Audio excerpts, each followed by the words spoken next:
Assalomu alaykum qadrli kanalimiz kuzatuvchilari, e'tiboringiz markazida yana Sport Plus kanali. Qadrli do'stlar, hozirgi dasturimizda internet va MMA olamida ro'y berayotgan eng so'nggi yangiliklar to'g'risida batafsil gaplashamiz. Qadrli do'stlar, bugungi dasturimizni boshlashdan oldin, agarda siz kanalimizda yangi bo'lsangiz, albatta kanalimizga obuna bo'lib qo'ying. Bundan tashqari, mana shu roligimiz tarqalishi mehnatlarimiz besamar ketmasligi uchun pastga tushib, bir dona like bosib qo'ygan bo'lsangiz, men bugungi dasturimizni boshladim.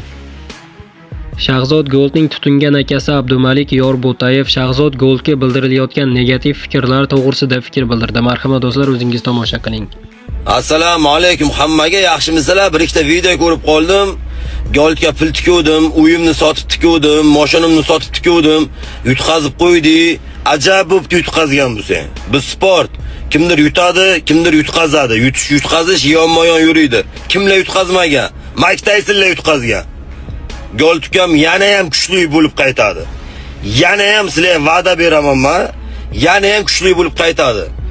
Revanshga nasib bo'lsa, yaxshilab tayyorgarlik ko'rib, hamma taraflama, kurashga ham, barbaga ham, stoykaga ham tayyor bo'lib, chiroyli boy qilib, sizlarni xursand qilamiz. Sizlar duoda bo'lib turinglar. Boshqa tema qolmadi, lekin Instagramga kirsang faqat ukamni temasi. Hammang gapirib chiqding. Ya sport bo'lgandan keyin yutish yutqazish bo'ladi-da, ya sport tushunmaganlar ham gapirib chiqibdi. Goldni jangiga pul tikib yutqizib qo'ydim. Senga ishonuvdim. Oktagonligiga har xil odamlar olavermaydi. Odamlar pul yutqizyapti ularni deb. Paloncha, pistovoncha, Taysonga unday qiluvdim.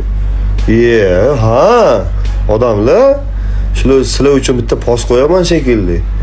Nima deyiladi? Sizlarmi deylar? Biz ham futbolkamizda bir bet degan yozuvni ko'rsanglar, tanqid qilib tashlayotgan akaxonlar qani sizlar? Nimaga bu? Ana qilasizlar, indamay o'tiribsizlar bunaqa narsalarga.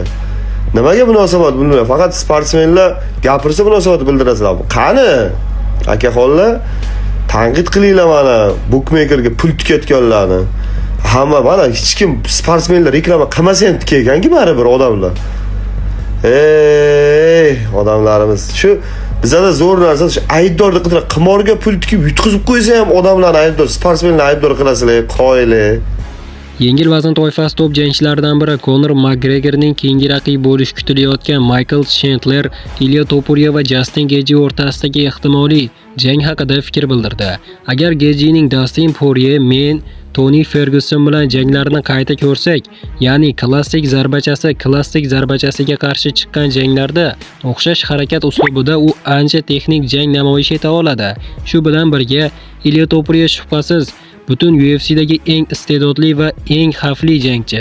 Demak, oldinda juda qiyin vazifa turibdi. U biroz ehtiyotkor harakat qiladi. Bu esa Gaethje uchun faqat foyda keltiradi deb fikr bildirgan Michael Chandler. Qadrli do'stlar, aynan siz qanday fikrdasiz? Ilya Topuria va Justin Gaethje o'rtasidagi jangda aynan siz kimni favorit deb bilasiz? Ilya Topuria yoki Justin Gaethje? Albatta shaxsiy fikrlaringizni izohlarda yozib qoldiring. Barcha fikrlarni o'qib chiqaman. Qadrli do'stlar, bugungi qisqa videomiz xuddi mana shu yerda o'z yakuniga yetdi. Videoni oxirigacha ko'rganlarning barchasiga kattakon rahmat. Video yoqqan bo'lsa like bosishni unutmang. Keyingi dasturlarimizda ko'rishguncha xayr, o'zingizni ehtiyot qiling. Sport Plus kanalimizdan uzoqlashmang. Tez orada ko'rishguncha do'stlar.